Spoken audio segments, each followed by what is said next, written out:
It's another edition of Riding Home here on Dog Posting. Legge and Matt DeBary. We rode home all right last night, Matt, both in different directions from different places. But a long signing day, a successful signing day, and I'm going to have to do the math here. But Georgia, I think it's going to be hard for them to be worse than a number 2 team in the country. And they still have some spots left. I'm not sure if Alabama is so far away from them that they can't catch them. So that's sort of the preview of the future. But to review yesterday, Nakobe Dean picking Georgia over Mississippi and Alabama.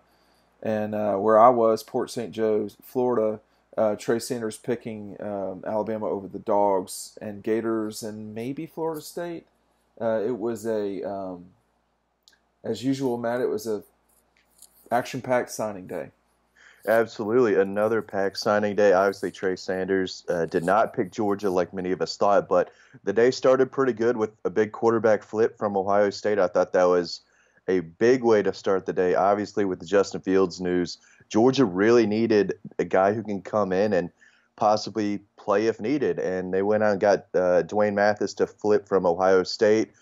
Tall, mobile kid with a big arms, just have to develop it a little more, but he's got some talent. So that was a really, really big deal for Georgia. Happened early on, so he kind of got the signing day rumbling. Obviously, 5-star Trey Sanders going back and forth. Georgia, Bama. He ended up signing with Alabama, where you were, and then out in the Memphis area, North Mississippi, with Nakobe Dean.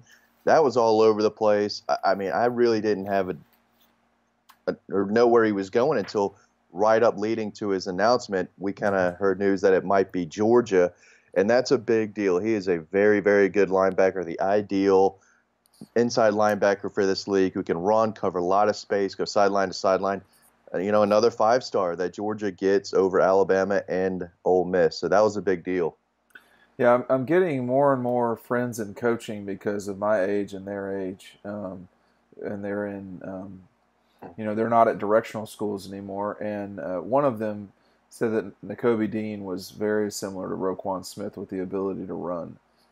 This is a smart kid with ambition for sure. I'll say this about yesterday, and we're not going to talk forever because we've got still more stuff to cover and stuff on the way at the site. But I thought if you take a global look at what everything that happened yesterday in Athens, in Athens, you and I both know in Athens is really the wrong way to put that.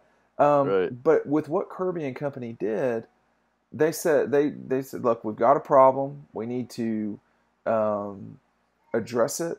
They did so at linebacker, but the biggest thing was getting 2 quarterbacks to come in. And people will kind of maybe roll their eyes about Stetson Bennett. Okay, look, having played sports in college, you need people who can function during practice. And that is probably the lowest bar that you could set for Stetson Bennett. I think he could come in and win you a game if he had to.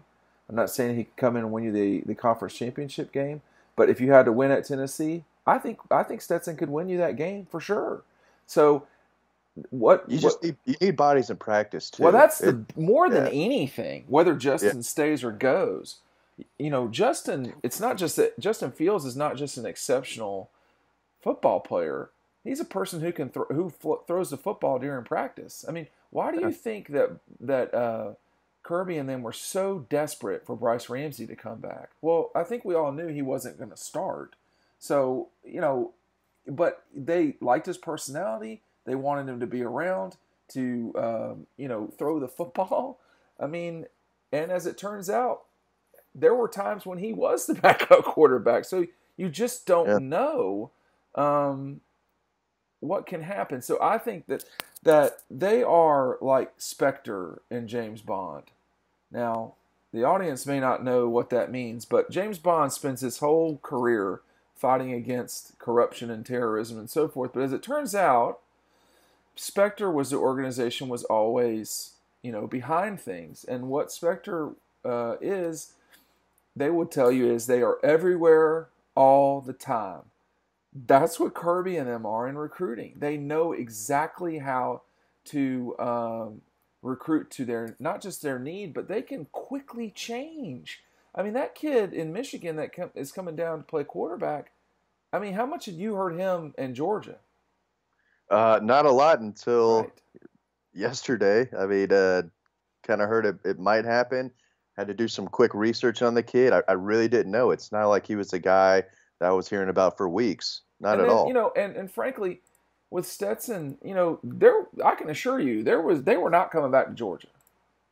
So this is just one of those things where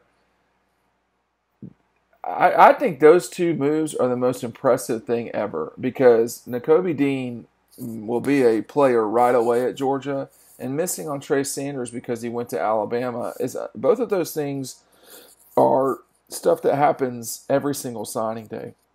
And the fact that Georgia even got back in the race with Sanders after at one point, with Emory on board, there was, not going to Well, happen at all. And let's review Trey Sanders real quick yeah, too, though, because the night before signing day and the 24 hours leading up to signing day, Trey Sanders, the buzz, those of us who do this for a living, we mostly thought, and coaches mostly thought that he was going to go to Georgia. But what happened over time was, you could tell that it was never firm. It would have never been firm. Everyone at Alabama and Georgia, I think, felt confident but didn't know. And Trey told me, he stayed up until about 4 o'clock in the morning. But when he got up in the morning, he knew he wanted to go to Alabama. He made that decision, and that is when. But he woke up late, and so that's why it didn't start trickling out until about lunchtime. So Alabama was not aware of it until signing day morning. Same thing with Georgia. So Georgia just missed out. And, Trey's going to go to Alabama. He thinks he's going to be at the Heisman ceremony. He hopes to be at the Heisman ceremony next year. Good, that'd be great for him. So he told the staff that morning when he woke up. That's my understanding of the way that it went down, according to him. And I think just from my connections at Georgia, it looked like last night. It looked like Tuesday night that it was going okay, that they may be slightly in the lead, like by a percentage point. But it became clear to me at about 11:30, maybe an hour and a half to 2 hours before before he pulled the trigger, that he was going to go to Alabama. I've got a friend who was there, a couple of people that I knew, and we had come to consensus that before the announcement that it was going to be Georgia. And just for the folks who are listening or whatever, this is actually pretty common in recruiting. If people, it's not that we don't know at all what we're talking about.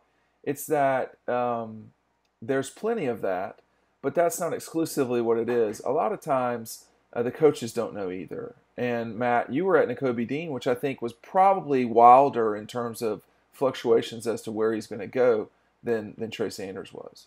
Yeah, I was hearing a lot of Ole Miss, driving up to Memphis, last 2 nights ago, and even yesterday morning, and I still heard, okay, yeah, he talked to the Ole Miss staff. That's where he's going. He always wanted to play for Ole Miss. He loves Georgia. Nothing wrong with him, but this is his lifelong dream to play at Ole Miss. And, that makes sense. So that was what I was hearing most of. And, as it got closer to his decision time, I started hearing, oh, boy, this might be Georgia. I get to the school, and there's more and more Georgia buzz. I'm not going to go and switch my prediction on it, right before. But, a lot of people then had kind of heard that, Georgia was going to be the pick. And that's how it happened. So it's crazy. You can cover these kids for months and months and months, and then still really not know what happens at the very end. So, I was told his mind went back and forth. He left his phone on, and so he said he kind of gave coaches another chance, all day yesterday. And so I do think he had some communication with all the different staffs at some point yesterday, and in his mind was all, jumbled up. I'm not exactly sure he knew what he was going to do, that morning. But at the end of the day, Georgia won out, and I think he wanted to go to Georgia. There was some family pressure and community pressure to maybe stay in state, But Coach Lanning, head coach Kirby Smart, those guys did a tremendous job here, having a relationship with him and his family throughout the process since the beginning, and I think that won out. But I mean, another wild signing day. This happens every signing day. There's always stuff that happens, and you never really know how it's going to shape out. But another big day for Georgia. Missing on Trey Sanders is big, especially him going to Alabama. Georgia's going to have to play against that kid, probably more than once in his career. So that was a tough break there. But at the end of the day, very, very good day for Georgia. Yeah, I think we'll kind of wrap it here. That I think they did a great job. I mean, we were talking about Trey Sanders because I was there and because he was the only guy that Georgia missed on, but they got literally everyone else. And we'll see what the near future will bring with everyone. But for now, we're going to wrap it up. Matt, I'm glad that you got back home safe. I'm glad that I got home safe. Yes. Stay tuned for Dog Post. If you're listening, go to dogpost.com, dawgpost.com. Before Christmas, we will have a relatively lengthy spilling out of signing day from behind the scenes from our perspective. It won't be everything. We don't know everything, but it will be an interesting read. Go to dogpost.com right now.